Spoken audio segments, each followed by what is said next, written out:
बच्चों composition scheme के बारे में बात कर रहे हैं। गवर्नमेंट ऑफ इंडिया की तरफ से प्रोवाइड की गई है, सिंप्लीफाइड और इजी बनाया गया है बिजनेस करने को, ठीक है। और इससे पेमेंट ऑफ टैक्सेस भी, मतलब आपको कहीं ना कहीं बार बार पेमेंट ना करके रिलैक्सेशन दिया गया पेमेंट्स की टर्म्स में। फाइलिंग ऑफ रिटर्न्स में रिलैक्सेशन दिया गया, और ये सभी के लिए अवेलेबल नहीं है, सर्टेन कैटेगरी ऑफ पर्संस के लिए अवेलेबल है, सबको अवेलेबल नहीं है कंपोजिशन स्कीम। मतलब जो एलिजिबल है वही इसे अवेल कर सकते, एलिजिबल होना जरूरी है। और जिसको जो कंपोजिशन स्कीम अवेल करेगा उसको बहुत सारे रिकॉर्ड्स भी मेंटेन करने की जरूरत नहीं होगी, डिटेल्ड रिटर्न्स भी फाइल करने की जरूरत नहीं होगी बच्चों। ऐसा स्कीम के बारे में बताया जा रहा है। सेक्शन 10 में ये स्कीम फॉल करती है, सेक्शन 10 ऑफ सीजीएसटी एक्ट, ठीक। तो small tax payer, small businessman के बेनिफिट के लिए स्कीम लाई गई। किसके लिए? Small businessman, small tax payers के बेनिफिट के लिए बच्चों सेक्शन 10 में कवर्ड है। रिलैक्सेशन है रिटर्न फाइल करने में, पेमेंट ऑफ टैक्स में, प्रोसीजर में, हर जगह कहीं ना कहीं कंपोजिशन स्कीम वालों को रिलैक्सेशन दिया। देखते हैं एलिजिबिलिटी क्या है, लेट्स सी बच्चों, एक डायग्राम शॉर्ट में, ठीक है बच्चों। कंपोजिशन स्कीम के बारे में बात करते हैं। अगर आपने पहले क्लास नहीं भी अटेंड की तो टेंशन मत लेना, यहाँ पर मैं कंपोजिशन स्कीम के बारे में आज जो समझा रहा हूँ बच्चों बिल्कुल बेसिक पॉइंट्स के बारे में बात कर रहे हैं। Small businessman, small tax payer को कंपोजिशन स्कीम का बेनिफिट मिलता है। कब से एप्लीकेबल हुई है ये स्कीम? हाँ, कब से एप्लीकेबल हुई है स्कीम? 1 जनवरी 2021 से। Section 2 clause 78, non taxable supply means supply of goods और सर्विसेज और both which are outside the purview of GST. Sir ये नॉन टैक्सेबल सप्लाई क्या है बच्चों? इसकी जरूरत पड़ेगी।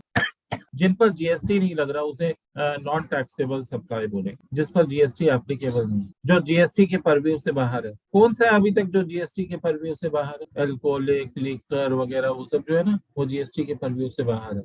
वो क्या है? नॉन टैक्सेबल सप्लाई है। निश्चय वीडियो कनेक्टेड नहीं है अभी तक आपके।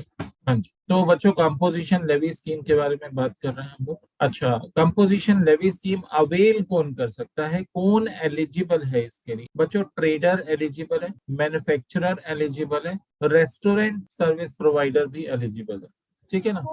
एक ग्लास लेना, ग्लास लेना। अच्छा, मुझे लगा आप ग्लास ले। नहीं मैंने नहीं, आप लो, ठीक। हाँ जी बच्चों, तो सप्लायर एलिजिबल कौन है? सप्लायर, सप्लायर मींस जो सेल कर रहे हैं, जो प्रोवाइड कर रहे हैं। ट्रेडर, मैन्युफैक्चरर, रेस्टोरेंट, ये लोग एलिजिबल है, ठीक है। ये लोग एलिजिबल है कंपोजिशन लेवी स्कीम के लिए, ठीक है। अगर आंसर यस है तो हम आगे फिर नेक्स्ट पॉइंट क्या चेक करें बच्चों? ये सीक्वेंस में चेक करना है। सबसे पहले देखो वो ट्रेडर है, मैन्युफैक्चरर है, रेस्टोरेंट है। अच्छा ठीक है, तो फिर नेक्स्ट पॉइंट क्या चेक करेंगे? क्या वो नॉन टैक्सेबल गुड्स या सर्विसेज में डील कर रहा है? बच्चों अगर नॉन टैक्सेबल गुड्स या सर्विसेज में डील कर रहा है तो फिर वो कंपोजिशन लेवी स्कीम को अवेल नहीं कर सकता। इफ आंसर इज यस तो वो कंपोजिशन लेवी स्कीम को अवेल नहीं कर सकता। मैं डायग्राम को अगर थोड़ा छोटा करूं तो इसमें विजिबल हो जाएगा। एक मिनट देखो। अगर वो ट्रेडर है, मैन्युफैक्चरर है, रेस्टोरेंट है, ठीक है, लेकिन अगर वो नॉन टैक्सेबल गुड्स या सर्विसेज में डील कर रहा है तो भाई कंपोजिशन स्कीम को अवेल नहीं कर सकते, तो फिर वो कंपोजिशन स्कीम को अवेल नहीं कर सकते, ठीक है ना। तो हमारे माइंड में कहीं ना कहीं आता है कि भाई ट्रेडर, मैन्युफैक्चरर, रेस्टोरेंट वाला तो एलिजिबल है कंपोजिशन लेवी स्कीम के लिए, लेकिन उसके साथ आपको एक एडिशनल पॉइंट भी ध्यान रखना है। ठीक है, ये लोग एलिजिबल है कंपोजिशन लेवी स्कीम के लिए, लेकिन अगर ये नॉन टैक्सेबल गुड्स या सर्विसेज में डील कर रहे हैं, अगर ये नॉन टैक्सेबल गुड्स या सर्विसेज में डील कर रहे हैं तो ये कंपोजिशन लेवी स्कीम को अवेल नहीं कर सकते, ठीक है। अगर यहाँ पर नो है, अगर ये इसमें डील नहीं कर रहे तो नेक्स्ट क्या चेक करेंगे? कहीं वो इंटर स्टेट आउटवर्ड सप्लाई तो नहीं कर रहे? अगर वो इंटर स्टेट आउटवर्ड सप्लाई कर रहे हैं तो भी वो कंपोजिशन लेवी स्कीम के लिए एलिजिबल नहीं, ठीक है ना। तो स्टेप बाय स्टेप चेक करना है, स्टेप बाय स्टेप बच्चों आप लोगों को चलना है। एलिजिबिलिटी कैसे चेक करनी है? सबसे पहले आप चेक करोगे वो ट्रेडर है, मैन्युफैक्चरर है, रेस्टोरेंट वाला है, ठीक है। इफ आंसर इज यस तो नेक्स्ट पॉइंट क्या चेक करेंगे? भाई वो नॉन टैक्सेबल सप्लाई तो नहीं कर रहा गुड्स की सर्विसेज। अगर यस है तो कंपोजिशन स्कीम नहीं मिलेगी। अगर नो है तो नेक्स्ट पॉइंट चेक करेंगे, अगर कहीं वो interstate outward supply of goods services तो नहीं कर रहा। अगर आंसर यस है तो कंपोजिशन स्कीम नहीं अवेल करेगा।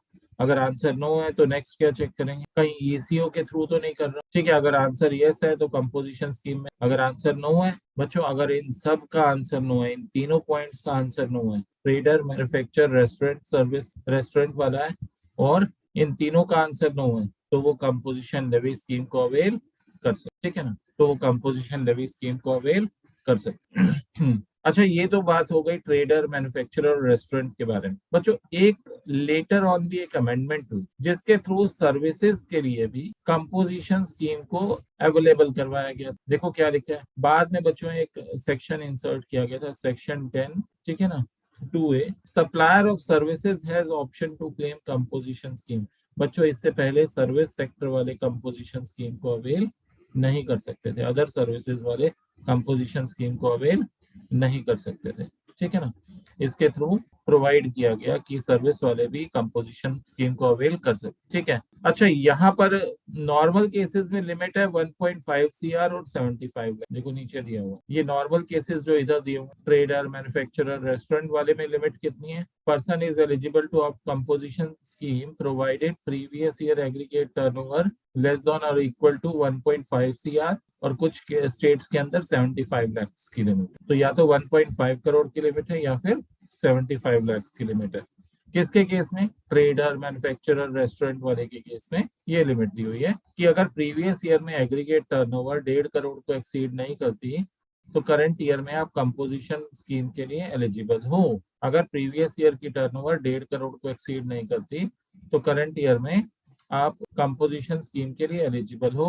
कुछ स्टेट्स में लिमिट कितनी है? 75 लाख। ठीक है सर, ये पॉइंट तो क्लियर है। नेक्स्ट पॉइंट देखते हैं बच्चों। आप सर्विस सेक्टर के लिए अलग से प्रोवाइड किए गए प्रोविजन बाद में इंसर्ट किए गए। क्या प्रोवाइड किए गए, क्या इंसर्ट किए गए प्रोविजन? देखो, supplier of service has option to claim composition scheme provided. भाई सप्लायर ऑफ सर्विस भी कंपोजिशन स्कीम को अवेल कर सकता है। सप्लायर ऑफ सर्विस भी कंपोजिशन स्कीम को अवेल कर सकता है। शर्त क्या है कि प्रीवियस ईयर की एग्रीगेट टर्नओवर 50 लाख को एक्सीड नहीं करनी। प्रीवियस ईयर की एग्रीगेट टर्नओवर 50 लाख को एक्सीड नहीं करनी चाहिए। शुड नॉट डील विद, पहली बात तो नॉन टैक्सेबल गुड्स या सर्विसेज में डील नहीं करेगा। सर ये वाला पॉइंट तो यहाँ भी है और यहाँ भी है, ये पॉइंट तो दोनों में कॉमन है ना, कि नॉन टैक्सेबल गुड सर्विसेज में डील नहीं करेगा। ट्रेडर, मैन्युफैक्चरर के केस में भी यही पॉइंट था, यहाँ पर भी यही पॉइंट। वो interstate outward supply of good service नहीं करेगा। सर ये वाला पॉइंट भी कॉमन, ये यहाँ पर भी था ट्रेडर, मैन्युफैक्चरर के केस, और ये यहाँ पर भी है, ठीक है। तो वो इनमें डील नहीं करेगा, ठीक है। तीसरा क्या है?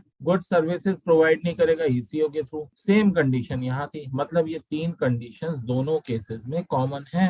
ये जो तीन कंडीशंस लिखी हुई हैं, ये गुड्स के केस में, ट्रेडर, मैन्युफैक्चरर, रेस्टोरेंट के केस में भी यही तीन कंडीशन है, इन सब का आंसर नो होना चाहिए। और यहाँ पर भी यही तीन कंडीशन है, इन सब का आंसर नो होना चाहिए, है ना। तो भाई कंपोजिशन लेवी स्कीम को अवेल कर सकते। डन बच्चों, एक बार आप लोग देखना चाहो देख लो। एक मिनट बच्चों, मैं थोड़ा सा, यस बच्चों एक बार रीड कर लो फिर आगे बढ़ते हैं। स्क्रीनशॉट लेना है स्क्रीनशॉट ले लो। बच्चों प्रैक्टिकल क्वेश्चंस कराने हैं मुझे आज, इसीलिए मैं समरी फॉर्म में थोड़ा बहुत रिवाइज करवा रहा हूँ। और ध्यान से सुनना क्योंकि क्वेश्चंस मैं आप लोगों से पूछूंगा। किसी को कोई डाउट हो तो पूछ सकते हो। यस बच्चों 1.5 CR की लिमिट कौन सी स्टेट्स में है और 75 लाख की लिमिट कौन सी स्टेट्स में है, लास्ट क्लास में हम लोगों ने डिस्कस किया था, ठीक है। मैं एक बार दोबारा रिपीट कर रहा हूँ आप लोगों के लिए। बच्चों कंपोजिशन लेवी स्कीम को ट्रेडर, मैन्युफैक्चरर, रेस्टोरेंट वाले अवेल कर सकते हैं, बट वो ये तीन चीजें नहीं करेंगे। इन तीनों का आंसर नो है।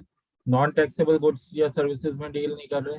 इंटरस्टेट आउटवर्ड सप्लाई का मतलब सेल, इंटरस्टेट सेल नहीं कर रहे और गुड सर्विसेज नहीं कर रहे, ईसीओ के थ्रू सेल नहीं कर रहे। अगर ये तीनों चीजें नहीं कर रहे तो कंपोजिशन लेवी स्कीम को अवेल कर सकते हैं ट्रेडर, मैन्युफैक्चरर। ईसीओ क्या होता है? ई कॉमर्स ऑपरेटर, वेबसाइट्स होती हैं, है ना, जिनके थ्रू सर्विसेज वगैरह प्रोवाइड की जाती हैं। ई कॉमर्स ऑपरेटर वेबसाइट्स होती हैं जिनके थ्रू गुड सर्विस सेल किए जाते हैं, ठीक है ना। ई कॉमर्स ऑपरेटर वेबसाइट, ठीक है। अच्छा, इनके केस में लिमिट कितनी दी हुई है भाई? प्रीवियस ईयर की, करंट ईयर में अगर आपको कंपोजिशन लेवी स्कीम को अवेल करना है तो प्रीवियस ईयर की एग्रीगेट टर्नओवर 1.5 CR और 75 लाख को एक्सीड नहीं करनी चाहिए, ट्रेडर, मैन्युफैक्चरर, रेस्टोरेंट वाले केस में। अच्छा, सर्विस के केस में भी यही तीन कंडीशन, लेकिन इसमें साथ में एग्रीगेट टर्नओवर 50 लाख को एक्सीड नहीं करनी चाहिए प्रीवियस ईयर में। तो करंट ईयर में आप कंपोजिशन लेवी स्कीम को अवेल कर सकते। डन बच्चों, तो जिसकी वीडियो कनेक्टेड नहीं है मैं रिमूव कर रहा हूँ साथ साथ, ठीक है ना। आप रिज्वाइन नहीं कर पाओगे बच्चों अगर रिमूव कर दिया मैंने। ध्यान देना, अब एक एडिशनल पॉइंट बता रहा हूँ। ये तो हमने ऊपर वाले प्रोविजंस तो देख लिया बच्चों, अब एडिशनल पॉइंट की बात करते हैं बच्चों। साथ में सर्विस भी प्रोवाइड की जा सकती है, मतलब अगर आप गुड्स में डील कर रहे हो तो आप साथ में सर्विस भी प्रोवाइड कर सकते हो। पहले इसके ऊपर रिस्ट्रिक्शन थी, कि आप गुड्स में डील कर रहे हो तो साथ में सर्विस नहीं प्रोवाइड कर सकते थे। अब कितने तक प्रोवाइड कर सकते हो? 10% ऑफ टर्नओवर और 5 lakh whichever is higher. 10% of turnover, 10% of turnover निकालोगे, ठीक है ना? 10% ऑफ टर्नओवर निकालोगे in the preceding financial year और 5 lakh whichever is higher, इतने तक की आप सर्विसेज भी प्रोवाइड कर सकते हो गुड्स के साथ। With effect from 1 August 2019, explanation inserted with regard to turnover, the value of exempt supply of service provided by way of extending deposits, loans, or advances insofar as the consideration is represented by way of interest or discount shall not be taken into account। बच्चों, अगर आप service provide कर रहे हो, deposits, loan, advances, ठीक है ना, supply of services की प्रोवाइड कर रहे हो, उसको टर्नओवर में इंक्लूड नहीं करेंगे, ठीक है ना, उसे टर्नओवर में इंक्लूड नहीं करेंगे। सर क्वेश्चन आ गया, बिल्कुल बच्चों, इट्स टाइम फॉर प्रैक्टिकल। आज की क्लास मैंने बोला है प्रैक्टिकल भी करेंगे, मुहूर्त करना है आज। देखो बहुत आसान सा क्वेश्चन है। Ram and company being a trader of cell phones registered under GST. बच्चों सारे फोकस्ड रहेंगे, स्पीड से निकालूंगा, ठीक है ना, बिल्कुल इधर उधर ध्यान नहीं देना, क्वेश्चन निकल जाएगा फिर समझ में नहीं आएगा। Ram and company being a trader, ठीक है गुंजन, हाँ जी। Ram and company being a trader of cell phones registered under GST in the state of Tamil Nadu and furnish the following information relating to preceding financial year। कुछ information प्रोवाइड किए, क्या provide किए बच्चों? preceding financial year की turnover check करते हैं कि कहीं हमारी एग्रीगेट टर्नओवर 1.5 करोड़ को एक्सीड तो नहीं कर रही, क्योंकि अगर हमारी एग्रीगेट टर्नओवर प्रीवियस ईयर की 1.5 सीआर को एक्सीड करेगी तो हम कंपोजिशन लेवी स्कीम के लिए एलिजिबल नहीं रहेंगे। तो हमें प्रीवियस ईयर की टर्नओवर देखनी है, ठीक है। Whether Ram and Company is eligible for composition scheme in the current financial year, let's check। बच्चों intrastate supply taxable good, फिर exempted good। intrastate का मतलब क्या होता है? within the state, एक स्टेट में ही, ठीक है ना। टैक्सेबल गुड्स की सप्लाई, एग्जम्प्टेड गुड्स की सप्लाई, टैक्सेबल सर्विस की सप्लाई, एग्जम्प्टेड सर्विस की सप्लाई। सर आपने वो अभी ऊपर कहा था, एक पॉइंट रीड किया था कि interest earned on deposits, loans, advances इसको टर्नओवर में इंक्लूड नहीं करते। लास्ट लाइन आपने पढ़ी थी, क्या पढ़ा था? एक्सटेंडिंग डिपॉजिट्स, है ना, loans, advances in so far as the case consideration is represented by way of interest और discount shall not be taken into account. Interest on deposits, loans, advances इसको इंक्लूड नहीं करेंगे, सर आपने कहा था अभी। तो बच्चों क्या 15.50 जो ये बना interest earned on deposits, loans, advances, क्या इसको इंक्लूड करेंगे टर्नओवर में? नहीं करेंगे। No. बिल्कुल। अच्छा इन सब का टोटल लगाना 120 प्लस 10 प्लस 5 प्लस 3। सर हमें कैसे पता चलेगा किसको इंक्लूड करना है किसको नहीं? बच्चों ये क्वेश्चन करो, इसके बाद मैं बताता हूँ किसको इंक्लूड करना है किसको नहीं करना। ये क्वेश्चन देखो, इसका टोटल लगाना। अभी तो सिर्फ इंटरेस्ट वाला पॉइंट, हाँ जी, कितना आ रहा है? 138। बच्चे कह रहे हैं 138। It means it does not exceed 150 lakh, 1.5 crore को एक्सीड नहीं कर रहा। क्या वो एलिजिबल है? सर यस यस वो एलिजिबल है, यस वो एलिजिबल है। वेरी गुड बच्चों, करेक्ट आंसर दे रहे हैं सर, यस वो एलिजिबल है, ठीक है ना। देखो यहाँ पर आंसर क्या आ रहा है तो क्या आ रहा है? Aggregate turnover of Ram and company in the preceding financial year हमने कितनी निकाली? 138, ठीक है। तो नॉट एक्सीडिंग 150 लाख, इसके अकॉर्डिंग तो एलिजिबल है। बच्चों एक पॉइंट और भी है कैलकुलेट करने के, एक पॉइंट और भी है, हमने ये भी पढ़ा था, ध्यान देना इधर। For the purpose of determination of 10% of turnover in a state और यूटी, है ना, in the preceding financial year और 5 lakh whichever is higher. 10% of turnover और 5 lakh whichever is higher, इतने तक की वो सर्विस प्रोवाइड कर सकता है, इतने तक की वो सर्विस प्रोवाइड कर सकता है। ये कितने की सर्विस प्रोवाइड कर रहा है? देखो नीचे आंसर में देखो value of services not exceeding 10% of turnover और 5 lakh whichever is higher. Taxable output supply of service कितनी है? 5 lakh. Exempted output supply of service 3 lakh. Total कितनी सप्लाई कर रहा है? Total value of services 8 lakh. अच्छा अब 10% किसका चेक करेंगे? हाँ जी 10% चेक करेंगे 138 लाख का। 138 लाख का 10% कितना आ जाएगा? 13,80,000 और 5 lakh whichever is higher, और 5 lakh whichever is higher, तो कितना आ गया? 13.80 लाख। अच्छा ये 13.80 लाख तक की सर्विस प्रोवाइड कर सकते तो ये एलिजिबल होगा। मैक्सिमम इतने तक की सर्विस प्रोवाइड कर सकते हैं तो ये एलिजिबल रहेगा। अच्छा इसने कितने की सर्विस प्रोवाइड की है? 8 लाख। लिमिट कितनी थी इसकी? 13.80 लाख तक प्रोवाइड कर सकते हैं, तो 8 लाख तो इससे कम ही है ना, 13.80 लाख से तो कम ही है। With in the limit service provide कर रहा है। और जब with in the limit service provide कर रहा है तो भाई यहाँ पर भी ये एलिजिबल रहेगा कंपोजिशन लेवी स्कीम को अवेल करने के लिए। तो दोनों पॉइंट्स को कर रहा है, एक तो 1.5 करोड़ से भी टर्नओवर भी कम है, और दूसरा सर्विस भी 10% ऑफ टर्नओवर और 5 लाख जो भी हायर है उसको एक्सीड नहीं कर रही। सर्विस का टोटल वैल्यू ऑफ सर्विस भी 10% को एक्सीड नहीं कर रही। डन बच्चों, एक बार देख लो बच्चों। सर 5.8% क्यों निकाला है? ये वैसे निकाल के देखा है कि भाई कितने परसेंट आ रहे हैं। आप 8 लाख की टोटल सर्विसेज उसने प्रोवाइड की हैं और टर्नओवर 138 लाख की है, तो 8 लाख को 138 लाख पे निकालो कितने परसेंट है, 5.80%, विच इज लेस देन 10%, 10% से कम है। Okay sir. बच्चों एक बार देख लो प्लीज। सर एक बार क्वेश्चन में टोटल वैल्यू ऑफ सर्विसेज जो दी हैं वो दिखाने पर। देखो वैसे ना टोटल 2 सर्विसेज दी हुई हैं, ठीक है। एक तो हमारी ये वाली सर्विसेज दी हुई है 5 लाख, ठीक है, और एक 3 लाख, 2 सर्विसेज दी हुई है। 3 लाख वाली हमारी एग्जम्प्टेड सर्विसेज है और टैक्सेबल सर्विसेज 5 लाख की हैं। अगर ऊपर भी देखोगे तो मैं दिखाता हूँ एक बार बच्चों, ये देखो, तो टैक्सेबल सर्विस 5 लाख है और एग्जम्प्टेड सर्विस 3 लाख। इनका टोटल कितना है, 8 लाख। बच्चों एक क्वेश्चन है यहाँ, सर ये टैक्सेबल और एग्जाम्प्टेड अलग अलग क्यों दिखा रखा है? इससे कोई आगे जरूरत पड़ेगी क्या? हम दोनों को एग्रीगेट टर्नओवर में इंक्लूड करते हैं, टैक्सेबल को भी एग्जम्प्टेड को भी। यहाँ हम सिर्फ क्या कैलकुलेट कर रहे हैं, यहाँ हम अभी टैक्स ही निकाल रहे हैं, हम क्या चेक कर रहे हैं, एलिजिबिलिटी चेक कर रहे हैं। और एलिजिबिलिटी के लिए दोनों ही टर्नओवर को लेंगे, टैक्सेबल वाले को भी लेंगे और एग्जम्प्टेड वाले को भी। बच्चों ये क्वेश्चन समझ में आ गया? सर माइंड में एक क्वेश्चन आ रहा यस सर। है ना, सर माइंड में एक क्वेश्चन आ रहा है कि किसको एग्रीगेट टर्नओवर में इंक्लूड करेंगे और किसे इंक्लूड नहीं करेंगे।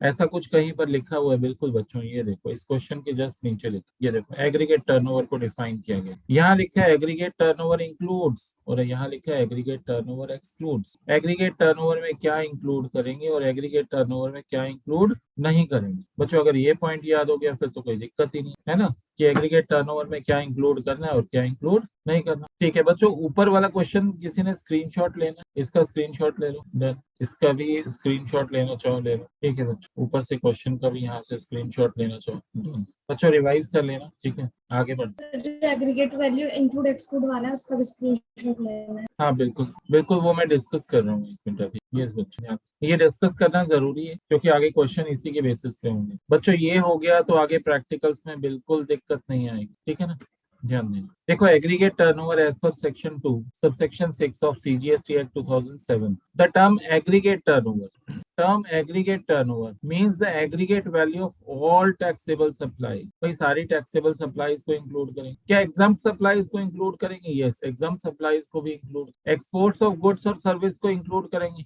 यस, ठीक है, उन्हें भी इंक्लूड करेंगे। इंटरस्टेट सप्लाईज को भी इंक्लूड करेंगे। Of persons having the same pan number, बस ये ध्यान रखना है कि जो जिनका भी सेम पैन नंबर है उनकी तरफ से जो भी सप्लाईज हो रही हैं उन्हें इंक्लूड करेंगे। To be computed on all India basis. किसे एक्सक्लूड करेंगे? Central tax, state tax, UT tax, IGS. Sir ये सब कहीं सिंप्लीफाइड तरीके से लिखा है बच्चों, नीचे यही इसी डेफिनेशन को, इसी ऊपर वाली डेफिनेशन को नीचे अलग अलग करके लिखा हुआ है। देखो एग्रीगेट टर्नओवर में क्या इंक्लूड होगा वो यहाँ दिया हुआ है और एग्रीगेट टर्नओवर में क्या इंक्लूड नहीं होगा वो यहाँ पे दिया हुआ। ठीक है ना, देखते हैं जरा क्या क्या गिवन है। देखो the value of exported goods और सर्विस इंक्लूड करेंगे एग्रीगेट टर्नओवर, एक्सपोर्ट वैल्यू को इंक्लूड करेंगे, एग्जम्प्टेड गुड्स सर्विसेज को इंक्लूड करेंगे। ठीक है, चाहे वो अट्रैक्ट कर रहे हैं नील रेट ऑफ टैक्स और होली एग्जम्प्ट है। ठीक है, नॉन टैक्सेबल सप्लाई को यहाँ पर इंक्लूड करेंगे। ठीक है, नॉन टैक्सेबल सप्लाई को भी यहाँ पर इंक्लूड